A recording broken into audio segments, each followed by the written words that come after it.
우리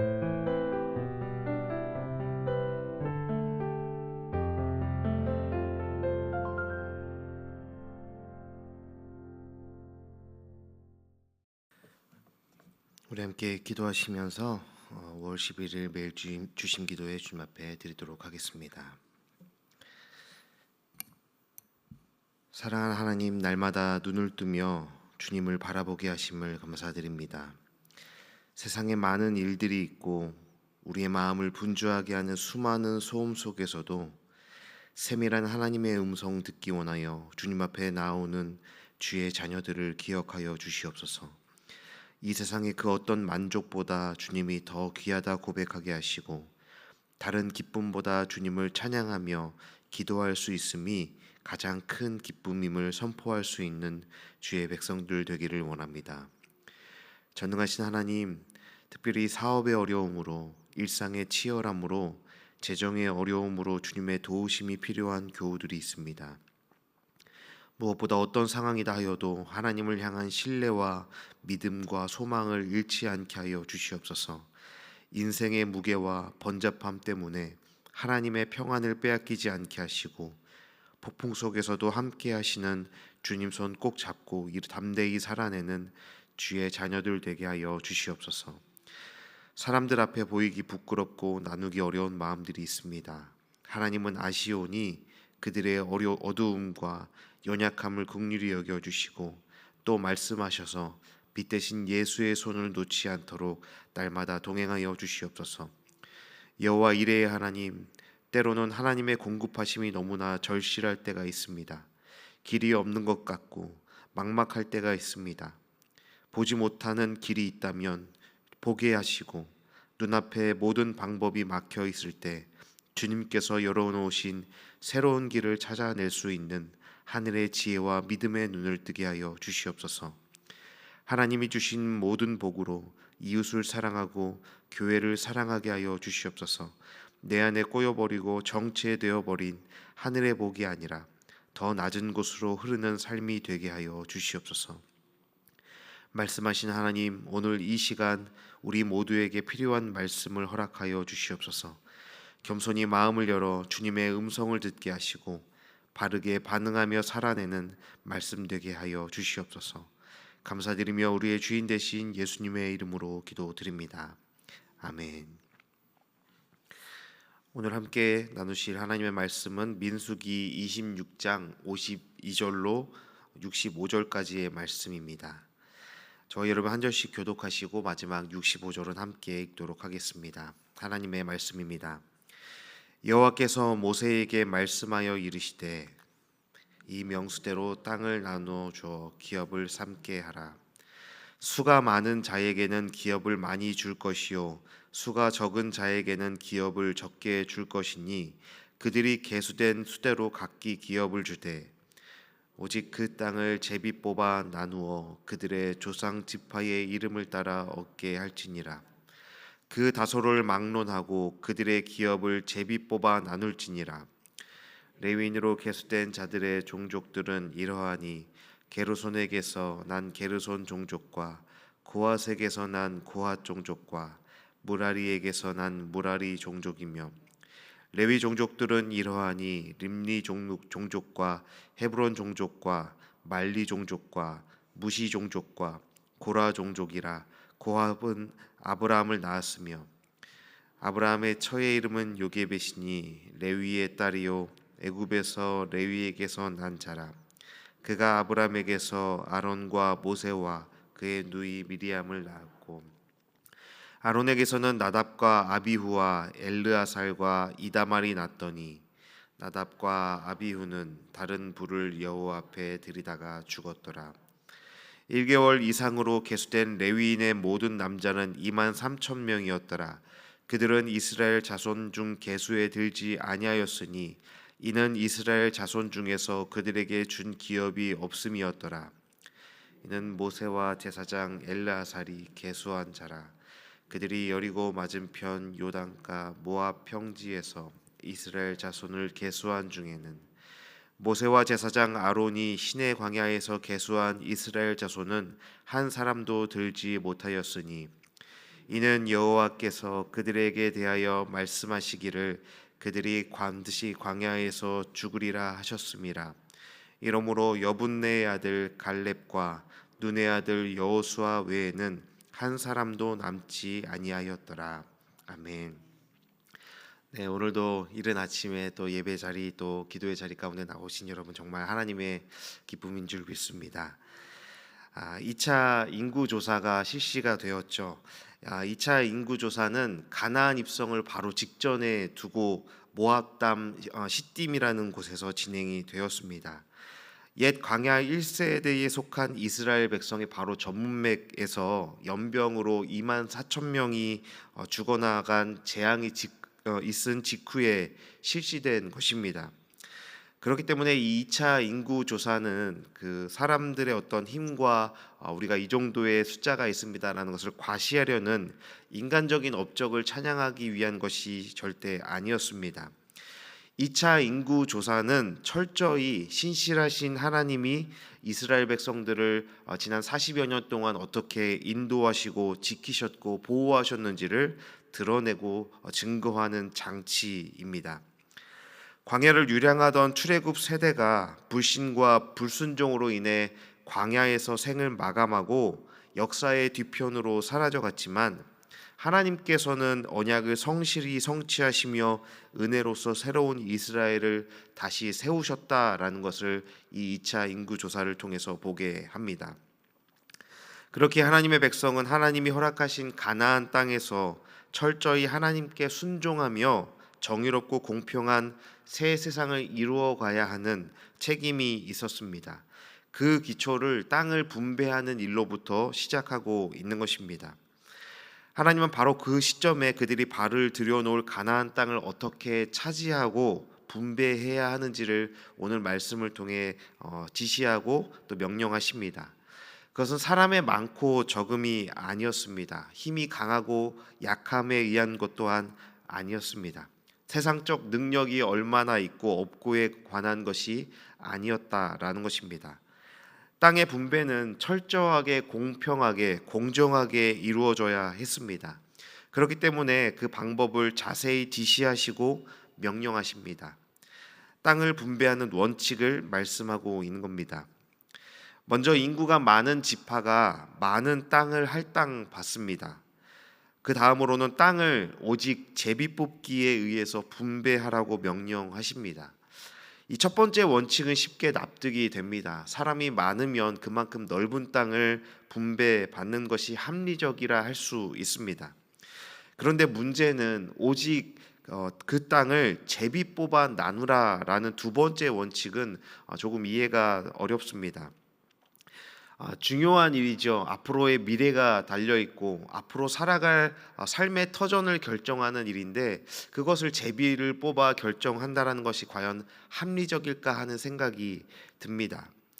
이 구약 시대에는 제비를 뽑는 것이 하나님의 계시의 수단으로 사용될 때가 있었습니다. 자주 이용이 되었죠. 구약에서만 약 77회 정도 이 제비를 뽑는 장면이 언급됩니다. 당시 고대 근동 지방에서 크게 유행했던 것으로 이스라엘 안에도 자리 잡고 있던 하나의 문화였습니다.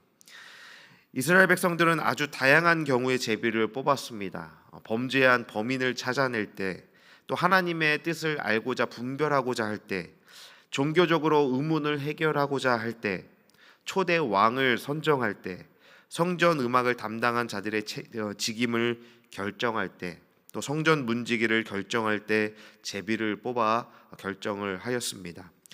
뿐만 아니라 이것은 신약 시대에서도 제비를 뽑게 됩니다. 대표적으로 가룟 유다를 대신할 그 12번째 사도를 다시 결정하게 될 때에도 제비를 뽑기도 하고 이 제비를 뽑는 것이 초대교회까지도 사용이 되었습니다. 하지만 아주 중대한 이 사항 앞에 제비를 뽑는 행위가 어떻게 보면은 성의 없어 보이기도 합니다. 그런데 이스라엘 백성들의 생각은 달랐다라는 겁니다. 이 제비를 뽑는 것은 앞으로의 모든 결정을 하나님께 맡긴다라는 의미가 포함되어 있습니다. 이를 통해서 하나님의 주권을 인정하며 강화하는 것입니다. 그렇게 제비 뽑기의 결과는 곧 하나님의 뜻이구나라고 간주가 되었습니다. 그 결정은 인간의 항의나 요청이나 어떤 호소로 변경이 될 수 없는 것입니다. 제비를 뽑고 하나님의 뜻에 순종하는 것이 그들의 선택이었습니다. 또한 개역 개정 번역이 혼란을 초래하는 단어가 나오는데 56절에 이 다소를 막론하고 제비를 뽑아라라는 말이 조금 헷갈리게 합니다. 우리가 이해하기로는 많고 적음과 상관없이 제비 뽑기의 결과대로 땅을 분배해라라고 이해가 되지요. 하지만 이 문장의 원래의 의미는 많고 적음의 사이에서 적절하게 그 제비를 뽑아야 한다라는 의미입니다. 많고 적음을 무시하고 무조건 제비 뽑기의 결과대로 나누라라는 의미가 아니라 각 지파의 많고 적음을 고려하여서 그 사이에서 제비를 뽑아 적절하게 결정을 해야 한다라는 의미인 것이죠. 하나님은 땅을 주실 때 그것을 기업으로 이스라엘 백성들에게 주셨습니다. 하나님이 주신 땅은 임의대로 사고 팔 수 없는, 거래될 수 없는 것이었습니다. 하나님이 주신 땅은 대대로 유업으로 보존하며 지켜야 되는 하나님의 은총이었고 선물이었기 때문입니다. 각 지파나 각 가족의 경제적 안정은, 삶의 기반은 그 땅을 토대로 이루어집니다. 땅이라는 것은 개인에게 주어진 개인의 유익을 위해서 하나님께서 주신 것이 아니라 각 종족에게, 지파에게, 공동체에게 주어진 것입니다. 그렇기 때문에 땅의 분배는 아주 공정해야 했다라는 것입니다. 그들이 뿌리내려 새로운 삶을 시작할 곳을 하나님의 뜻을 따라 제비 뽑기로 결정해야 하는 이유가 바로 그것이었다라는 겁니다. 바로 공평과 정의를 위해서입니다. 새로운 이스라엘이 가나안 땅에 들어가 실현하며 살아내야 하는 그 삶의 책임이 바로 공평과 정의에 근거한 삶이어야 한다는 것을 이 땅의 분배를 통해 말씀하는 것이죠. 인구 조사에 기초한 땅의 분배, 이 제비 뽑기는 이스라엘 백성 모두가 공평하게 평등하게 살아야 한다라는 꿈을 드러내는 표시였다라는 겁니다. 하나님께 순종하고 이웃들 사이에서 공평을 이루는 것이 새 이스라엘이 이룩해내야 할 가나안에서의 새로운 삶의 터전에서의 그 삶의 부르심이었습니다. 이것은 출애굽 세대가 광야에서 하나님의 은혜와 돌보심으로 만나와 메추라기를 먹었던 것과 마찬가지입니다. 만나와 메추라기는 은혜의 상징이었습니다. 하나님이 먹이시고 입히시며 돌보고 계시다라는 은총의 표시였습니다. 또한 동시에 만나와 메추라기는 공평과 평등의 상징이기도 했습니다. 만나는 광야에서 모두가 똑같이 먹었던 식량입니다. 모두가 공평하게 거두었던 먹거리였습니다. 만나를 먹는 삶에서 이스라엘은 잘 먹는 자와 먹지 못하는 자로 나누어지지 않았습니다. 출애굽 공동체 모두가 공평하게 누렸던 하나님의 은혜, 공평했던 공동체의 삶이 이 가나안 정착촌에서 새로운 삶의 자리에서 이루어지기를 바라시는 하나님의 마음이 이 땅의 분배에 드러나고 있다라는 것입니다. 그렇게 땅의 분배를 철저히 공평과 정의에 기초하여 실행하는 방법이 바로 제비뽑기였다라는 겁니다. 제비를 뽑는다라는 것이 우리가 이해하는 것처럼 주술행위나 아니면 요술행위로서 가볍게 생각하는 그런 의미가 아니라 하나님 앞에서 행하는 것입니다. 하나님이 작정하시는 그 결정에 우리 또한 철저히 순종하고 따르겠다라는 것을 고백하는 일종의 신앙 행위였다라는 겁니다. 우리가 주목해야 하는 것은 제비 뽑기라는 형식과 방법이 아니죠. 이 하나님의 마음과 정신을 우리가 실현해낼 때 우리 또한 우리 결정을 제비를 뽑아야 한다는 말씀을 드리는 것이 아닙니다. 모든 일을 공평으로 다스리시는 하나님의 통치 원리에 우리는 주목해야 한다라는 겁니다. 제비 뽑기를 지시하셨던 하나님의 마음을 우리가 잘 생각해 보아야 합니다. 만약 땅 분배가 인간에 의해 자의적으로 진행되었다면 그 결과는 안 봐도 뻔한 것입니다. 인간적인 편견에 치우치겠죠. 온갖 불의한 방법이 동원되고 힘 있는 자들은 더 가지려 할 것입니다. 이제 막 광야 1세대의 시대가 마무리되고 불순종과 불평등의 원망의 시대가 마무리되고 새로운 광야 2세대가 시작되는 시점인데 불의와 폭력의 역사가 또 다시 반복되게 되었을 것입니다. 하지만 하나님의 온전한 뜻에 맡기고 그 처분의 순종함을 통해 하나님의 섭리의 새로운 출발의 역사를 맡겨드리는 믿음의 고백이 바로 이 땅 분배의 정신과 하나님의 말씀이다라는 것입니다. 이것이 하나님의 방법입니다. 모든 사람에게 공평한 기회가 주어지는 것, 모든 사람에게 기본적인 삶의 터전과 기회가 제공되어야 하는 것, 그것이 하나님 나라의 통치의 방법이다라는 것입니다. 여러분, 요즘에 계속해서 문제가 되는 교회 세습의 문제가 있습니다. 교회 세습의 문제는 총체적인 죄의 결정체, 여러 가지 인간적인 방법의 결정체입니다. 그 중에 하나님의 통치 방식과 정면으로 대치되고 반대되는 것이 바로 기회의 불평등이다라는 것입니다. 하나님이 허락하신 기회가, 목회의 기회가 많은 목회자들에게 골고루 주어지고 많은 목회자들이 골고루 그 기회를 얻어서 하나님의 일들을 할 수 있는 기회조차 박탈하게 되는 것이 바로 교회 세습의 하나의 심각한 문제이다라는 것입니다. 하나님은 그런 기회가 사라지지 않도록, 그런 삶의 평등함이 사라지지 않도록 희년 제도까지 마련하셔서 50년에 한 번씩은 다시 새롭게 시작할 수 있는 안정장치까지 마련해 두신 분이 하나님이시다라는 것을 우리는 그 하나님의 마음을 기억해야 한다는 것입니다. 제가 참 좋아하는 오래된 찬양곡이 있습니다. 오신시라 신주라는 곡인데 하나님 한 번도 나를 실망시킨 적 없으시고 라는 찬양이지요. 새벽이 아니면 제가 살짝 불러드리고 싶은데 여러분 힘드실까봐 가사만 말씀을 드리겠습니다. 하나님 한 번도 나를 실망시킨 적 없으시고 언제나 공평과 은혜로 나를 지키셨네. 이 찬양의 의미가 하나님의 신실하심을 찬양하며 하나님께서 단 한 번도 나를 실망시키지 않으시고 나를 끝까지 지켜주시는 그런 분이시다라는 믿음의 고백이고 참 귀한 찬양입니다.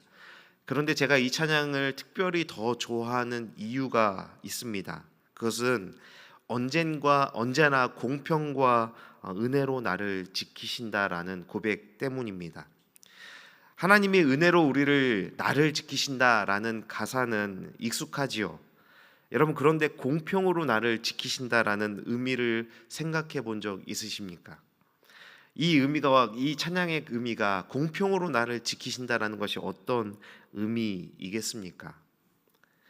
공평함으로 나를 지키신다라는 것은 나의 생각과 나의 시선에 모든 가능성과 소망함이 끊어진 것 같은 때에도, 내 눈에는 내 인생이 끝난 것 같은 때에도, 모든 기회가 소멸된 것 같은 때에도 하나님은 그 공평함으로, 하나님은 그 신실한 사랑으로 우리의 인생을 붙들고 지켜주신다라는 뜻입니다. 내 눈에는 다 끝난 것 같아서 하나님이 실수한 것 같고 하나님이 나를 떠나신 것 같은 때에도 하나님은 공평하시기에 나의 삶의 기반을 빼앗지 않으시고 끝내지 않으신다라는, 하나님은 신실하시다라는 고백이라는 것입니다. 언제나 내가 바라는 풍족함과 기도의 응답이 없다 하더라도 공평한 하신 하나님은 비루한 우리의 삶을 결코 잊지 않으시고 결코 우리의 인생을 놓지 않으시겠다라는 의미입니다. 우리가 나누었던 하나님의 통치의 방식대로, 하나님께서 다스리고자 하는 공평과 정의의 방법대로 하나님은 우리의 삶을 모른 척하지 않으신다라는 고백입니다. 사랑하는 오픈투 덕소교회 가족 여러분, 하나님이 저와 여러분의 삶의 기초를 붙들고 계십니다. 하나님이 저와 여러분의 인생을 공평과 정의로 지켜주십니다. 이스라엘의 온갖 불순종과 불신에도 불구하고 하나님은 끝까지 그 언약을 파기하지 않으셨고 신실한 사랑과 은혜로 지키시고 인도해 주셨습니다. 그 신실하신 사랑을 누리며 주님께서 허락하시는 믿음의 땅으로 나아갈 수 있는 저와 여러분이 되기를 소망합니다. 또한 우리의 삶을 통해 하나님의 공평과 정의를 이루며 살아가기를, 그것을 결코 포기하거나 외면하지 않는 우리의 삶이 되기를 바랍니다. 하나님 앞에서 하나님의 결정과 인도하심을 믿으며 우리에게 분배해 주신 땅을 일구며 살아가는 하나님 나라 백성들 되기를 소망합니다. 그런 삶은 거창한 것이 아닙니다. 내가 누리며 살아가는 그 모든 것이 하나님의 은총이고 은혜임을 날마다 기억하는 삶입니다. 우리의 주변에 기업을 잃고 막막한 삶에 내던져진 이웃이 없는지 우리가 언제나 주님의 마음으로 돌아보는 것입니다. 하나님 앞에서 하나님의 처분과 결정에 순종하며 하나님의 통치 원리를 나에게 주신 나의 기업과 삶의 터전을 통해 실현하는 것이 바로 그런 삶인 것입니다. 우리에게 주신 모든 기업과 삶의 터전이 나 개인만을 위해 주신 것이 아니라 나의 가족에게, 우리의 공동체에게 주신 것임을 기억하며 더불어 함께 살아가는 하나님 나라의 가치를 드러내는 삶인 것입니다. 여러분, 그 귀한 삶으로 하나님의 식과 법을 이루며 살아갈 수 있는 우리 모든 높은 뜻 덕수교회 교우들의 삶이 되기를, 참으로 축복되고 귀한 하나님께서 기뻐하시는 그런 일상의 삶이 되기를 주님의 이름으로 축원합니다. 함께 기도하시겠습니다. 언제나 공평과 은혜로 나의 인생을 지키시는 하나님, 말씀을 통해 하나님의 마음과 우리의 삶을 향한 부르심을 고백하게 하시니 감사를 드립니다. 나의 삶에 주신 모든 삶의 풍성함이 나의 기업에만 머무르지 않고 낮은 곳으로 흘러갈 수 있도록 우리의 인생을 거룩한 통로로 사용하여 주시옵소서. 또한 우리에게 결핍이 있을 때 신실한 하나님의 은총을 경험하는, 공평으로 나를 지키시는 하나님을 경험하는 복된 삶을 살아가기를 소망합니다. 허락하신 나의 가나안을 향해 나아갈 때 철저히 하나님 앞에서 살아가게 하시고 하나님의 식과 법을 고집하며 하나님 나라의 통치 원리를 살아낼 수 있는 우리 모든 일상의 시간들이 되게 하여 주시옵소서. 우리에게 맡기시고 우리에게 살아내라 하신 우리 모든 삶의 기업 안에서 하나님의 나라를 이루며 살아갈 수 있는 복된 인생들 되게 하여 주시옵소서. 감사드리며 우리의 주인 되신 예수님의 이름으로 기도드립니다. 아멘. 함께 기도의 제목 가지고 주 앞에 기도하며 함께 나가시겠습니다.